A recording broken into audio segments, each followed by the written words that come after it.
Hello, and welcome to One Spark Stories, the podcast where innovators, creators, and some unsuspecting risk takers share about navigating highs and lows, laughter and tears, and how sometimes all it takes is one spark of inspiration to find your way to happiness. This podcast will leave you inspired to take action on your own purpose as we connect, create, and celebrate unique sparks around the globe, once again proving that it is a small world after all. As visionaries, it is so easy to see an abundance of opportunities for others, yet like many things, it can seem near impossible at times to do that for ourselves. And that is when we call in the experts. Any high-performing executive or coach that I have met, even those well into their careers, have said that they still have a coach, an advisor, a guru of some sort that helps them along the way. It's kind of like having a GPS that tells you which way to go. So we don't always need it, right? You typically, if you're going to pick a destination that you're familiar with, you say, okay, I've got this. I know where I'm going. But calling in that expert gives us an additional guide that helps navigate that traffic or the noise in our head that can slow us down. We welcome in that guide to help remove the distractions by guiding us to another more clear and intentional way. The guest with us today is my GPS. She has been along my side, helping me clarify my own vision for my business. And when I tell you what her actual business is, it may cause you to pause. But it is a beautiful reminder that the most impactful people can come to us in the most unexpected ways. Hannah Chapman is the founder of X Squared Wealth Planning and is my financial advisor. She has over 16 years of experience in finance, but she is not your typical financial advisor. She grew up in a family of entrepreneurs, learning that we each have that ability and responsibility to create our own wealth story. Meanwhile, she was also learning from her parents' business that money is hard to make and it can be very hard to hold on to. It took untangling that money relationship and moving into a place of spiritual abundance for her to create financial abundance in her own business. And now she works with fellow visionary entrepreneurs like myself through her 3-step process to empower all of us to create greater prosperity for ourselves, businesses, and our legacies. Well, Hannah, welcome to One Spark Stories. How are you today? I am so good. I'm so happy to be here with you, Katie. And I'd love so much to talk about creativity and innovation and all the stuff that you're doing. So I'm honored to be here on your podcast with you and talking about how all of that applies in money planning, basically. Yeah, because I know the minute that we first met that time, and similar space as far as the entrepreneurial, but then when you said you help with the financial side, I'm like, this is my person. This is my human. I need this because numbers and letters and math always freak me out. And that is an area I know that in order to continue to grow within my business and my journey, I need to make sure this is something I have peace in. And especially with the state of the world right now, there are so many things thrown around within finances and recession or not, It's overwhelming. So I am so grateful to have you. Can you give us just a quick snapshot of who you are and what you do? Oh, I'd love to. So my name is Hannah Chapman. Like you mentioned, I am a wealth advisor and the owner of X Squared Wealth Planning. And what that really means is that I worked for another big firm for a long time, for about almost 14 years total. And I realized that I did not fit into that structure because for me, relationship comes before anything else. And when I started seeing that, over and over again in different ways, I was seeing profits over people, whether that was employees, clients, whoever. I realized that was not my space. And so I launched my own firm. I became an entrepreneur myself, which is a whole story in and of itself that we can get to later, if we get there. But it felt like the next step in order to speak directly to the audience that is like in my heart, right? Which is visionary entrepreneurs. And the reason that that's important to me is because when visionary entrepreneurs are pushing towards something, they're creating new things in the world, they're creating new value in the world. And typically, they are not great at collecting the details, and they are not adept at bringing their family up with them and bringing their employees up with them and getting their charitable legacy to the place where they want it to be. All of those pieces together, their big vision can help so many people, and they need that support and that structural container for their finances so that they can keep creating and also create wealth and create stability and create the place where their family and their employees and their legacy can all thrive. And so what I saw in the industry was a huge gap. And so that was, if you're an employee and you have a steady, stable paycheck and you have a budget and you can, okay, here's the paycheck, here's the budget, here's the discretionary, let's save this much into these buckets and be done. And we'll call that financial planning. It's great. It's beautiful. It doesn't work for visionaries. It doesn't work for entrepreneurs. And I saw that gap, and I knew that the more we can create, the more innovation we can support, that creates more money in the economy. Literally, it creates more wealth for business owners. And when visionary business owners create more wealth, they create more wealth for their employees. They create more wealth for the causes that they care about. And so I want to support those people. I want to be the advisor that you think of when you're like, God, I have this big vision and I want to do as much as I can to optimize my finances. Who do I go to? That's Hannah. Mm-hmm. She knows how to support me.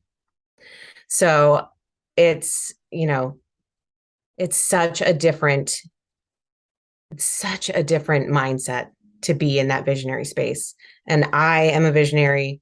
I know you are a visionary. Most of my clients are in that space, and it gives me chills when I hear the different visions that people have, the way that when I create this business success, I am also going to support this cause. I'm going to support this rare disease research. I'm going to support the homeless in my community. I'm going to, write huge checks to feed children every quarter. Like chills. I get goosebumps. And I know every single person is different. And the more money that you have, the more you are going to support that thing, right? And if I can replicate that in my own business so that I am supporting and lifting up hundreds of entrepreneurs, thousands, millions, I don't know how big that goes. But if I can support each of them to support what they love, the impact is just goes and goes and goes. Yeah. And you are spot on about being that visionary. Anytime there's a new idea, a creative, it's really, I know from my own journey and from what I've talked to many others within that visionary space is that we see it, and sometimes it's hard to communicate that to others. And so even though the intention is to bring everybody along, there becomes a separation and distance. And that has caused a lot of visionaries to say, forget it, I'll do it myself. I got this, and just run. And what happens is then that visionary see there's a little cloud in the sky and it dulls that light. And they're like, you know what? Forget it. This is no longer the goal. Now I've got to go over here. And I see this new idea. And it's a constant chase. And at some point, it becomes either exhausting to where they just bail on all of the opportunities, or it becomes a jack of all trades, master of none. And so I have been so grateful for yourself and really anyone that has shown up in those moments where you have to release the white knuckles and say, I'm open to now receiving this help, because it does just, as much as you might think, oh, well, that's not an employee on your team, Katie. Oh my gosh, it might as well be, because it's somebody that can help show the value of the service. And that is why I cannot emphasize enough, even if you have some type of ongoing stable pay, get a financial advisor, get a planner, somebody that can actually talk to you about what the heck you signed up for that first gosh darn day of work when they handed all the paperwork and you didn't even know where to put the zeros and the ones. It's just, it happens over and over. Where finance is something you were always interested in. Is this a path that you saw, when young Hannah was out on the playground, where you're like, hold on, let's check? Okay, so there are two pieces to that. I love this question because, I mean, as ridiculous as it sounds, when I was little, my two dream jobs were to be a teacher or to be a bank teller.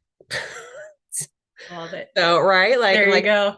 I want to work at a bank and go to the bank. They're so fancy and they're counting all the money. Right? So we used to have, yeah, we had I feel like one of them was like one of those big crayons. You know what I'm talking? They're like 3 feet tall and it had like the little coin slot. I feel like we had one of those. And then also like a 5-gallon water jug, just full of change. So that was one of my favorite things to do, was dump out all the change in the house and Picturing store Scrooge it. McDuck right now, like all the coins flying. Right? Yeah. But like rolling the coin, all Yes. that, like that was, I would spend hours doing that. And I also really had, how do I want to put this? When I was growing up, so my parents were both entrepreneurs as well. I'll tell a little bit of this story. And it was not an easy road to getting to financial stability when we were little. So we all have our money stories and how we perceive money, how we perceive our value in the world, how we perceive how money is used in the world, that are kind of cemented, for better or worse, until we make choices later, cemented in that 0 to 7 years old. Right? That's when our subconscious is just taking in everything and deciding what we think about the world. And in that period of my life in particular, money was extremely tight and there was not enough for everything that we needed. And so I became the child that did not ask for anything, did not want or need anything extra. And when I was offered extra or offered something from someone else, I was like, no, it's okay. I don't need it. No, it's okay. No, thank you. So it wasn't even like, oh, I'll receive what someone will give me. It was like to the point of like, nope. And what that did, like that message of, money is really hard to make and hard to hold on to, turned into, when I would get birthday money, or if I worked, because again, my parents were entrepreneurs. So sometimes we would actually like work over the summer when we were little. If I did get paid for that work, I hoarded money when I was little. I mean, I had like hundreds of dollars in a savings account at one point, which was like, honestly, might have been more than what my parents had in their savings. At a lot of times. I bought my own school clothes one year because that's what worked, right? We didn't have money. I wanted new school clothes and it was like, all right, well, you can, like, I will spend my money to have that. And so there's, this story this, and very viscerally, like in my body, feeling we don't have enough. I have to hold on to it. So money became this sense of like, I want to feel stable. I want to feel secure. I want to hold on to it. Mm. Almost like a chokehold. Yeah. Yeah. I'm not going to let it go. And then at the same time, I think I was about 13 or 14 at this time, based on the timeline of when the book came out. But have you heard of Rich Dad, Poor Dad? Yes. Yes. Robert Kiyosaki, all of that. So that book came out in 97. I was 13. Robert Kiyosaki came to our church and did, it must have been like the original book tour. Yeah. He came and did like a full week-long summit, like every night at our church. And my parents took us, and we sat every night for the whole week and listened. And we like, there was a board game that went with it, and we read the book, like all of this. Right. So this was the side of, it's your responsibility. You have the ability and the responsibility to create wealth in the world for yourself, and to get out of a place of trading time for money. Right. Like that's up to you. So money is really hard to make and hard to hold on to. Also, it's your responsibility to create wealth in the world, and you can do it. So these two ideas were like very closely linked, but they're very opposite, right? Until you start to dig in and see how one feeds into the other. Like I have to work really hard, and I have to create it. And so they're like compounding each other. And the other piece of that was that I wanted the bank teller job in particular. That felt like stability, like banker's hours, right? 9 to 5, you get holidays off. They're counting money all the time. They get paid, really, for what I thought at the time, like they get paid really well. And then come to find out, my first job out of college, I actually did work at a small local bank in my town. Did not get paid very well. But funny how that happens, right? Right? Yeah. But when you're 21, it's like $22,000 a year feels great. I don't know. It was like, might have been 24. But yeah, it was not a lot, but I loved it. I felt like there was a place I could potentially grow. And that's where I really started, like recognizing my love for other small business owners. I didn't really like put two and two together that, oh, that was my entire family growing up. It's not just my parents. It's like my grandparents on both sides, aunts, uncles, cousins, siblings, like my whole family is full of business owners. But at this little bank, I got to work, they would come in, we would talk every day. I would go out and pick up their deposits for them. And I loved working with them. And it was that relationship again, even at a bank, right? It wasn't about the money drop. You got to count the money right.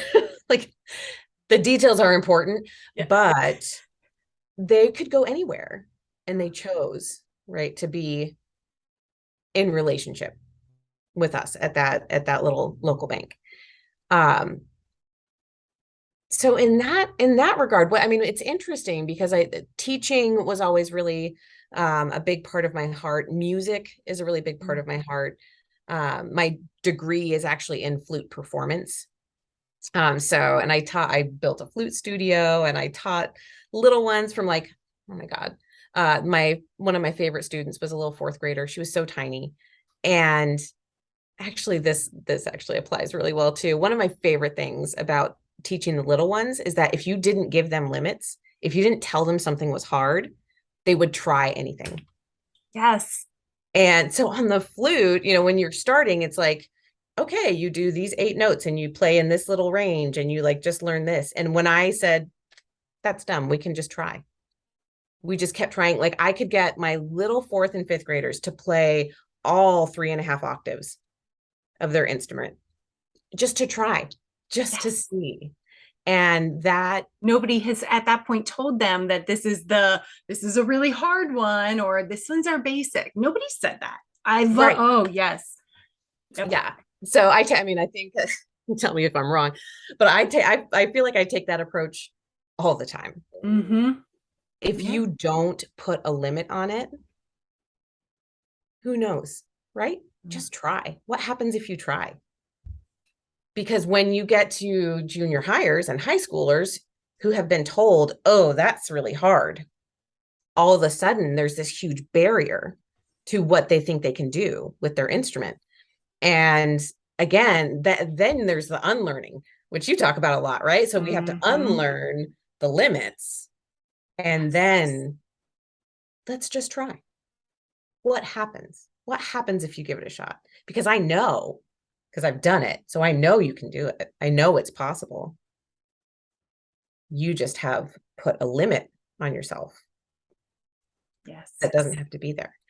Um, so, money is really similar, and it's hilarious how much is, in that context, especially with, again, entrepreneurs. That's another one of my favorite things about working with entrepreneurs is that if you say, okay, here's what you want to do, here's what you want to create in the world, here are some strategies to get there. The easiest one is to go make more money. What does that feel like for you? 9 times out of 10, that person's like, oh, well, I'll just make more money then. Like, that's right, you will. Yeah. Like, right. That's the answer, is that you create it. You choose, you create it. You put your own limits on yourself. So what happens if you take the limits off and give yourself the ability to be fully creative and fully innovative? Yes. I think I would equate you to maybe my GPS, my visionary GPS, right? Because there is that ability to be creative. And you probably experience this as well, where you see the destination, make more money. Okay, I can do that. I can do it here, here, here, here. All right. Well, is that the smartest, safest route right now? Safe, I don't like even using that word because it gets really misconstrued. But is that the smartest route to go? Is that the direction that is most aligned with your purpose? Because maybe you have to stop by a store. And even though my GPS is telling me go this way, I know right now I actually do need to make this left turn.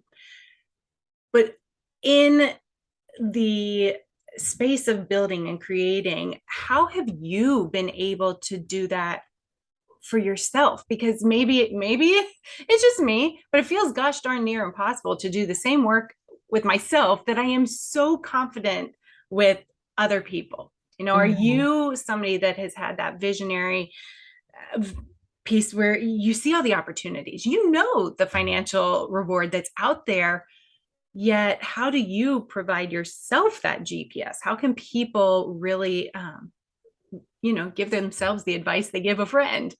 Yes, yeah, and that is, you know, blind spotting, Mm-hmm. truly. And so there is an aspect of being able to coach myself in some aspects, but I also invest in mentors. I also, pull the people around me that have done the thing that I want to do. Yeah. And it's incredibly important to have that input however it comes to you. I prefer to, find the not even find. It's so funny. Yeah, when we start to pay attention to language, right? Like now you're like hearing it the way Yes. you said, and safe is not the right word, right? It's not find the right mentor. It's put the intention out of, this is what I want to learn. This is what I want to accomplish. This is what's, in my heart to create, and then allow and pay attention to who is coming to your awareness, and is that the right person, right? And then allowing your intuition and your gut instincts to really guide you, Yeah. as to whether that's a good fit or not. Because yeah, I mean, I have a business coach that I've worked with for a year and a half, almost a year and 3/4 at this point, who really helped me step through a lot of fear and a lot of my own limiting beliefs about what, what was possible for me and how quickly I would be able to grow. Um, I want to, yeah, I want that. The example that I'll give is that when I launched X Squared in January of 21, and I had been an advisor for several years at that point, and I'd been in the industry with the same practice for, oh gosh, I was at that same practice for almost 13 years, at Ameriprise for 14, and had been the last several years were as an advisor with my own book of business, doing sales, having meetings, trying to get people on the calendar, all of that. And it always felt bad. I always felt like the way that they were teaching me to sell and to bring business in did not feel good to me. It did not feel relational. It always felt like every person you meet, you should be, pegging as a prospect. Every single person. And I'm like, that can't even be possible. But if you say that out loud, then suddenly you're like, oh, you're not trying hard enough. Yeah. Oh, yeah. Oh, goodness. I mean, it was like, and then in the sales process, like, you have to say all these things, you have to do this script. And then when you get to the objections, because they will object, here's how you overcome and push through their objections. Every piece of my body rejected that. And I did it anyway, because that was the only thing I was being taught. And I was being watched over my shoulder. Are you doing it the way we're telling you to do it? And I'll be completely honest, the people that came to me were people who knew me already and who could sit through that meeting and be like, okay, this was weird, but I love you, so I'm gonna be with you anyway. Like, thank you. And anyone, like, I did not get very many new clients on my own with that process, because it felt bad, and it didn't, and it's not, nobody really wants that. And I had to unlearn. I did so much unlearning in that first 6 months of my own business, to the point where, I did a lot of the unlearning. And then when I was starting the, like, okay, what do I want to learn? How do I want to do this? What does feel good?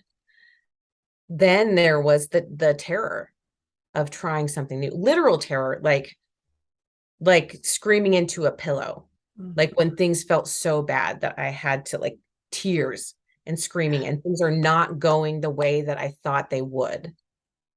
I lived through all of those moments. And they still come up sometimes, not as deeply as they did, especially in that first year.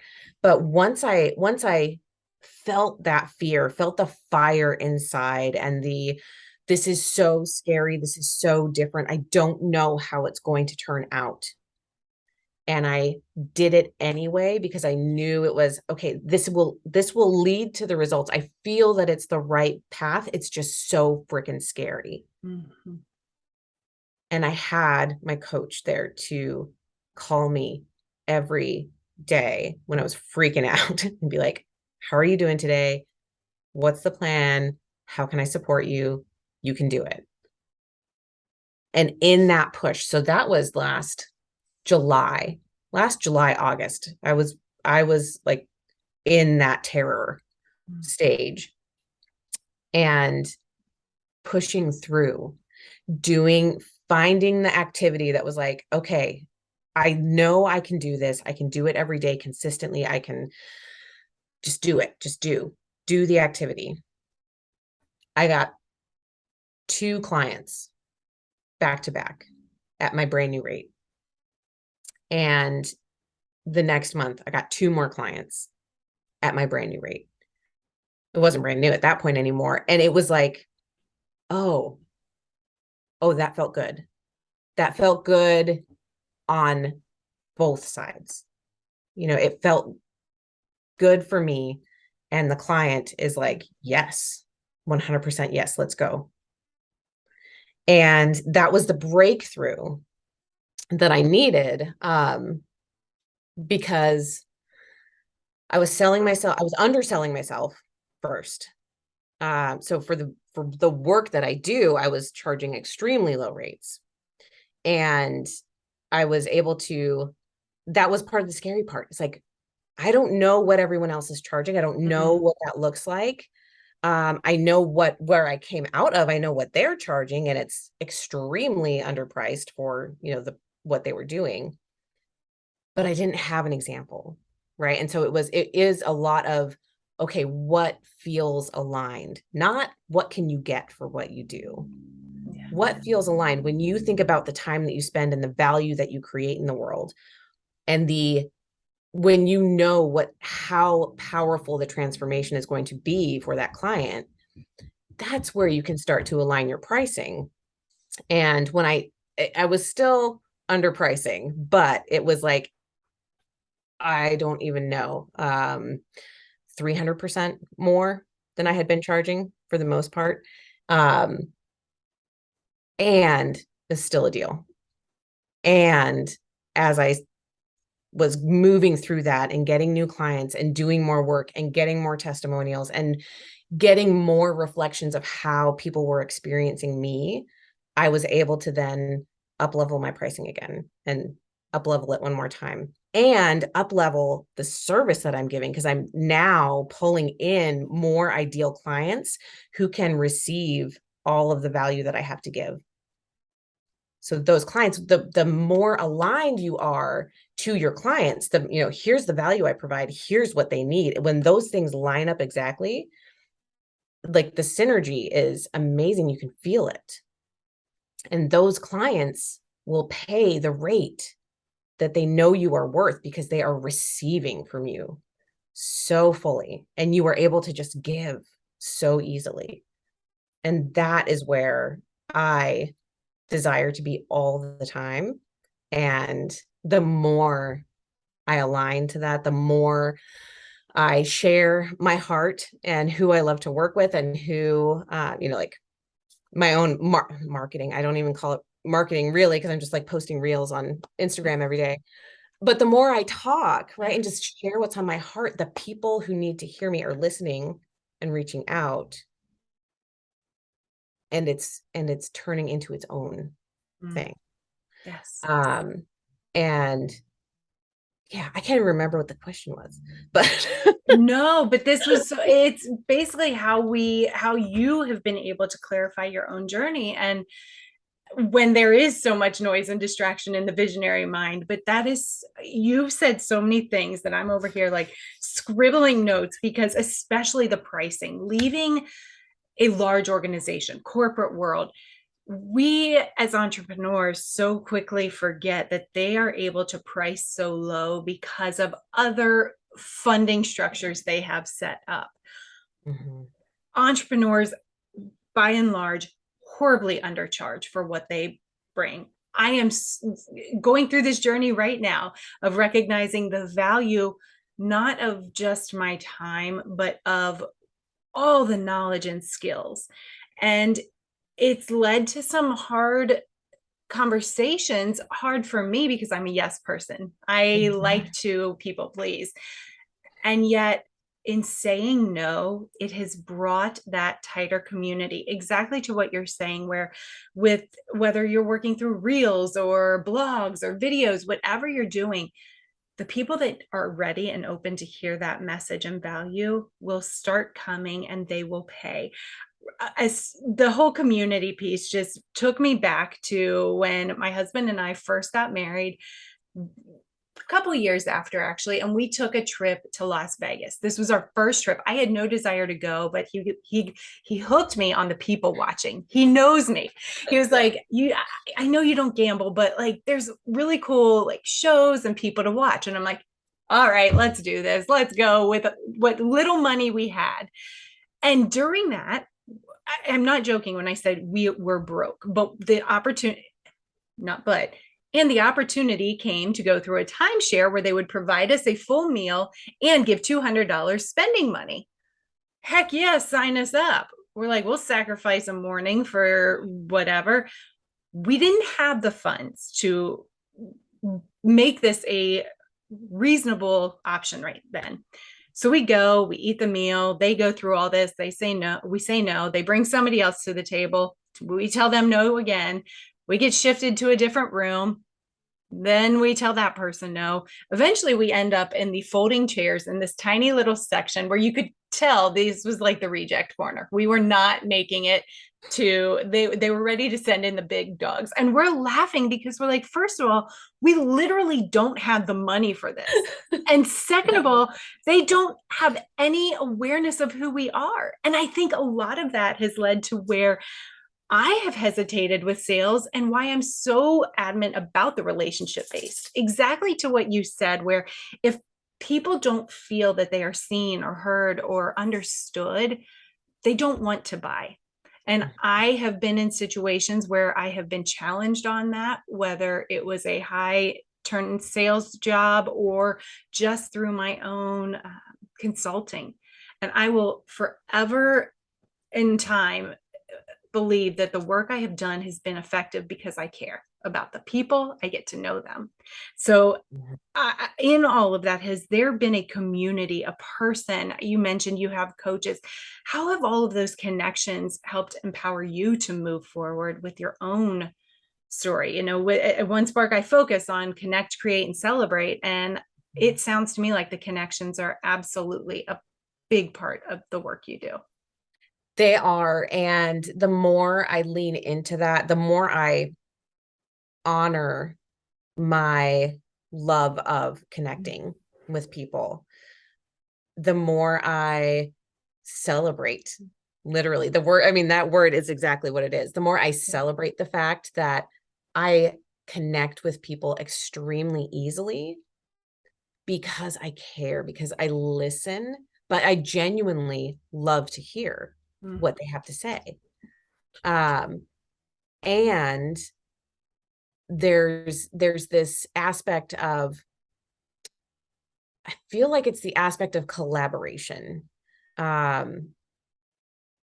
really comes through, because when I'm working with mentors, what I've found is that they are amazing at blind spotting, in the field that they're in.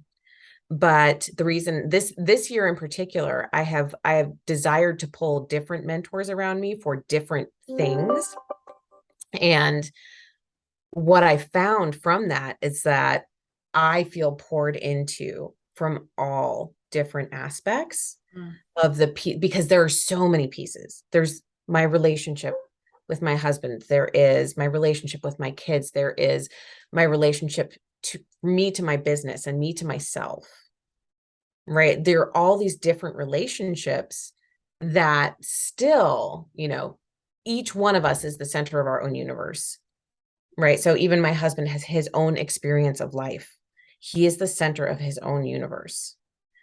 I am the center of my own universe. And the way that we work together, right, is how I feel that we create more, right? When we honor the distinctions between us and ourselves and then collaborate, that's where true like growth and expansion and exponential growth comes from, in my view. And so when I think about, okay, what do I need in order to, up level to the next thing, more of it is about how am I being? Who am I being?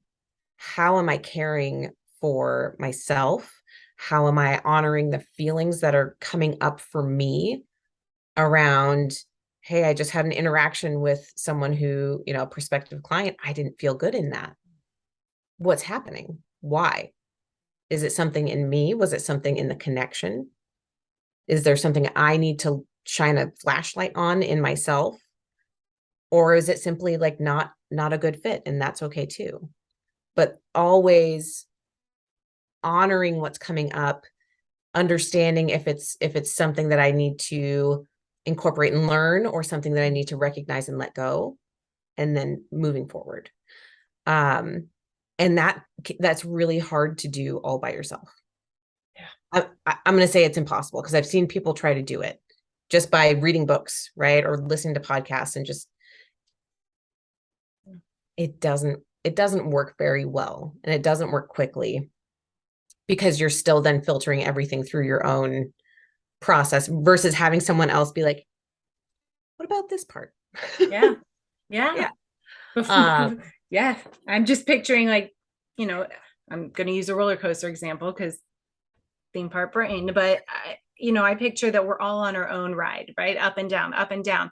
And then all of a sudden somebody walks up and they're like, hey, did you know that you have a loose bolt? And we're like, well, no, we felt it's a little rocky on this hill, but just figured that was the stage of life. And it's like, no, and isn't it fitting? I'm like, yeah, I'm a loose nut. Like, that's my life, right? But it really takes that person to take a step back and look up at what we've got going on and say, hey, did you know? It's like, oh, no, that makes me feel better though, because I didn't realize it's not just me.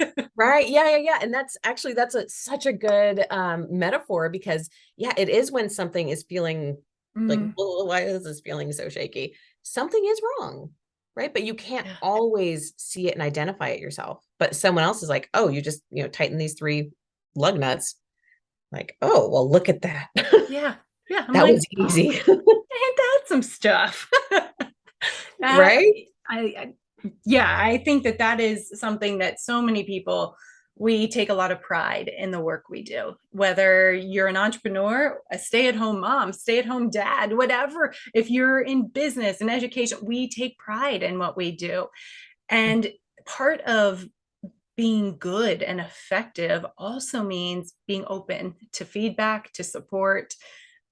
It's something that we have to be more comfortable asking for and accepting. I realize my I often like to do things alone because I feel like I burden others. But in Mhm. saying no to people, I'm turning them away when they're offering one of their gifts. And that is an awareness that I want more of us to take anytime somebody says, can I help you with this? Really listen to that, because chances are they have that desire. And by saying no, you're not letting them lean into themselves. So that's why when we met, I was like, this is somebody that can help. I have a need. And that alignment is there.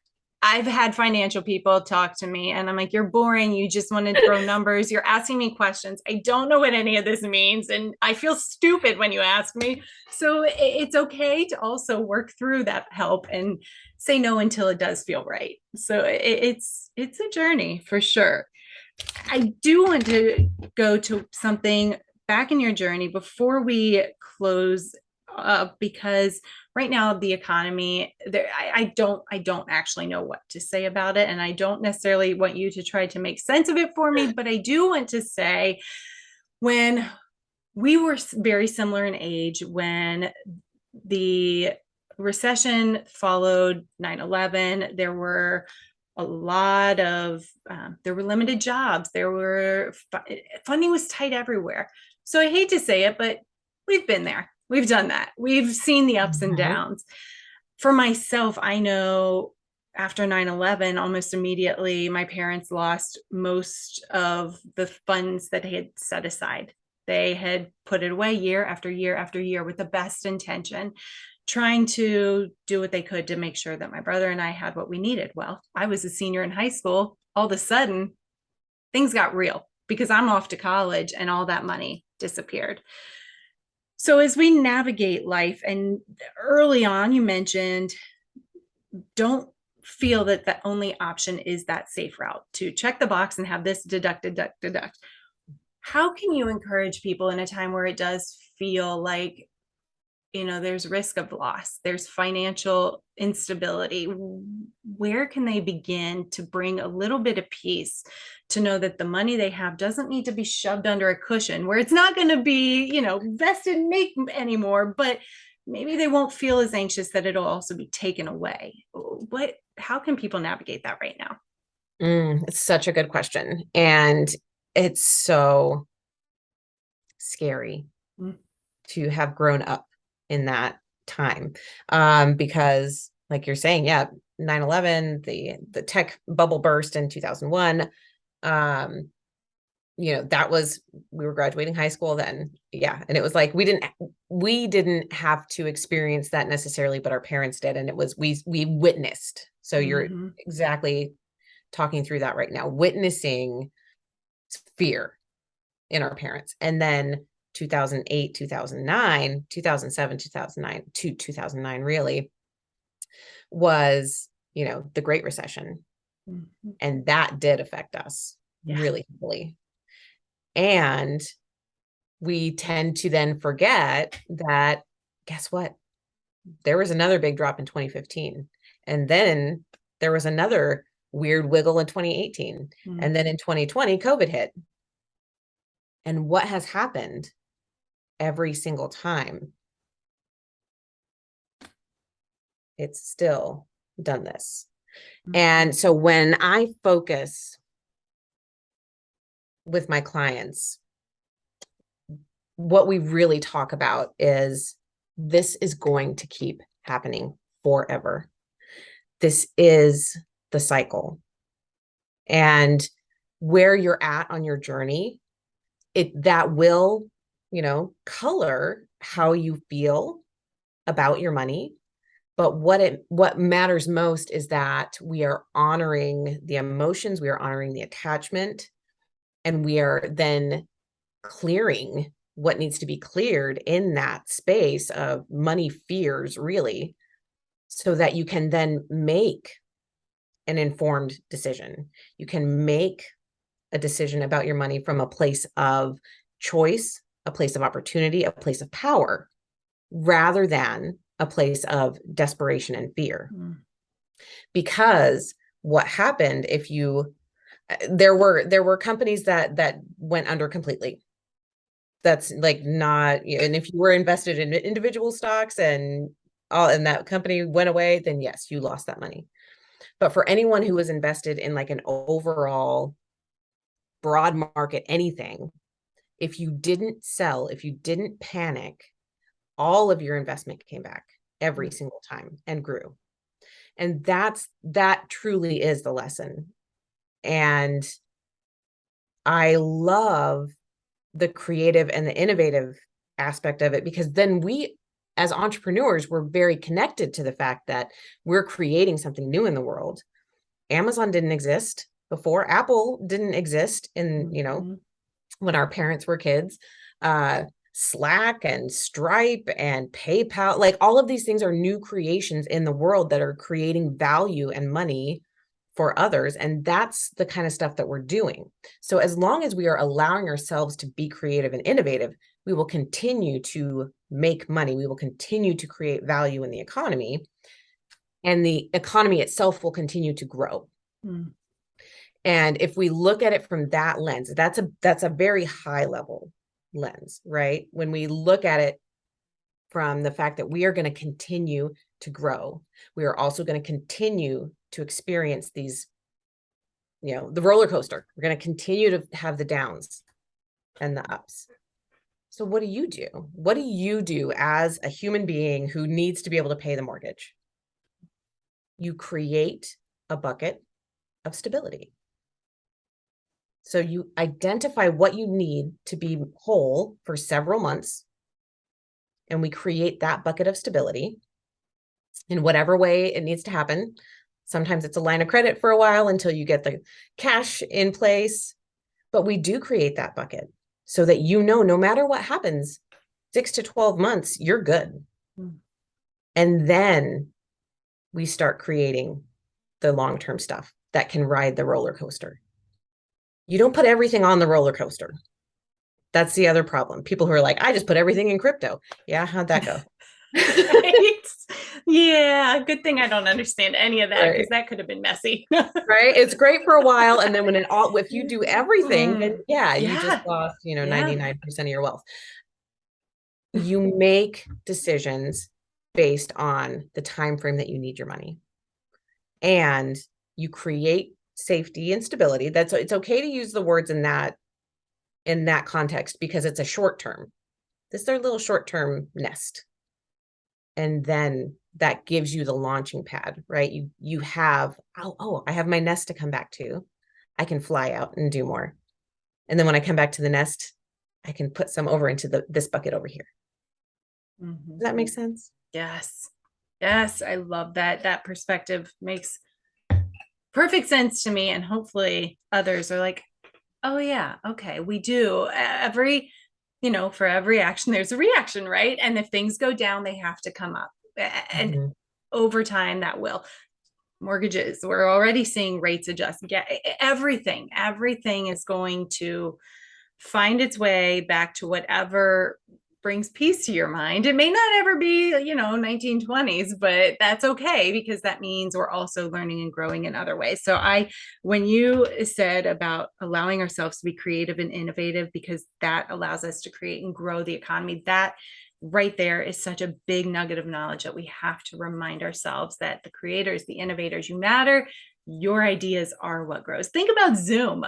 Zoom became like this overnight thing. Here we are. Everybody's suddenly using it. Their opportunities exploded. All of these digital resources, all seemingly overnight. Now, it's just something we have to keep leaning into. Change is inevitable, and it's okay to go through. So I want to make sure that we celebrate you, because I could go on and on about all the reasons that I appreciate you, but I want you to take a step back and be that person for yourself. And you're doing exactly one of the things I wanted to celebrate. You always are so good about the hand on the heart and centering and starting our calls that way. And it's such a beautiful thing. So for you, what is something about yourself that you need to step back and really applaud yourself, appreciate within your journey and your story?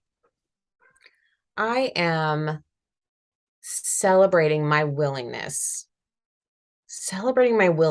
to be terrified and do it anyway.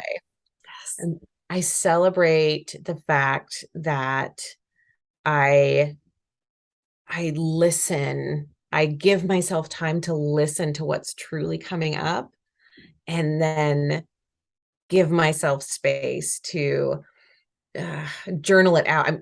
You can't see over here, but 1, 2, 3, 4, 5, 6, 7. I have literally 8 journals I love that. Love it. on my desk right now, and there are a couple of them that are actually full. But I give myself the space to understand why things are happening from the lens of how am I creating the experience that I'm having. And the more that I do that, the more I can understand what you're going through, the more I can understand what the next person is going through, because we're so similar. Our human experience is so similar, and we don't see it until we really can go inside and recognize it. And then when you do that, when you have compassion and empathy for yourself, you can have compassion and empathy for others. Yes. And so I'm celebrating that, because that has been something that I have tapped into in this last couple of years more than I ever have in my whole life. And I love that. beautiful. That is so valuable. Just the compassion and empathy for self. We need to make sure we do that. So one last nugget of knowledge from you, even though I've got a page worth here. What do you want people to take a moment to unlearn today? In that reflection and awareness, what is something you encourage them to take time to really focus on and unlearn?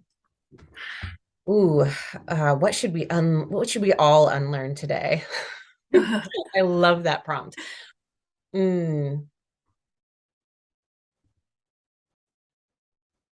Whatever is coming up in your awareness that feels like a limit. If you are thinking about something that seems like exciting and you want to do it, and it comes with a but, why is that coming up? What is that? What is the but? Oh, I really want this, but I have to do this instead. I really want this, but I don't have enough of something else. What is that but bringing up, and how can you sit with it so that you can see what it's trying to tell you? How can you unlearn the limit and see it as just information that's going to help you take your next step forward? Beautiful. I love, love, love that. you've already hit another story I could go on, but I'm going to be quiet now. Where can people find you so they can hear all that you have to offer? Yes, honestly, the best place is to either find me on Instagram at hannah.chapman.cfp. I'm on Facebook, Hannah Chapman. You'll find me there as well. LinkedIn, but I love social media. I love interacting. And when you DM me, when you comment on something, that's me. I'm responding. I respond to all of my social media myself. And that's really the way I think to understand my heart the fastest, and to, just get more of what I have to say. And then if it feels like, hey, I want to reach out and talk to you more, you'll know. Yeah, absolutely. And you seriously go follow her on Instagram, because the reels are such a fabulous balance of knowledge and just that breath that we all need. So thank you for continuing to be that person that brings hope and energy and optimism to me, even on those days where we get on a call and I just want to start crying, because you're right, it's scary, but there is something about the willingness to work through it and know that the opportunities are everywhere. So thank you so much, Hannah. I cannot wait for more people to get to hear all that you have to offer. Thank you so much for having me. And I love every conversation we have ever had. And thank you so much. Okay, do you not just love her? The day after recording this episode, Hannah and I had one of our monthly meetings, in addition to all our other random conversations. The energy was so high, and we were moving and grooving through some of the, normal financial work, when she unexpectedly asked me to stop. She flipped the script on me and started to ask me questions in a way that ended up uncovering some major mental blocks that I didn't even know were still there. And then it started to unfold where in the world they were coming from. I spent the next 2 days in an emotional up and down with happy tears, because this clarity was something I didn't realize I needed. But she was able to put all the other financial conversations on hold, because she knew none of that would matter or grow without addressing something that was recognized out of one word I said. These are the type of people you need to be surrounding yourself with. Because at the end of the day, let's be honest, my success is her success. So she knows the importance of digging deeper, and she values that enough to make sure that she spends the time with her clients doing so. She also knows that I hired her because, quite honestly, I hate numbers and math and making sense of anything to do with investments. My investment in her, though, has been a reward that I ask you give yourself. Find yourself a personal and professional GPS like Hannah. Doesn't mean it has to be Hannah. Doesn't mean it has to be in finance. It could be in any way that you feel like you need to close a gap between your passion and purpose and potential roadblocks that are, in your way. I've included all of her information in the show notes so you can connect with her and see what all of her awesomeness is about. Please make sure to share this episode with others looking for that financial clarity, and make sure to rate and review the show, because those are what help get these conversations in front of others that are looking for that spark of inspiration. As always, be well, stay curious, and I'll see you real soon. The world's largest cucumber was 47 inches. Wowza. Later, Tater.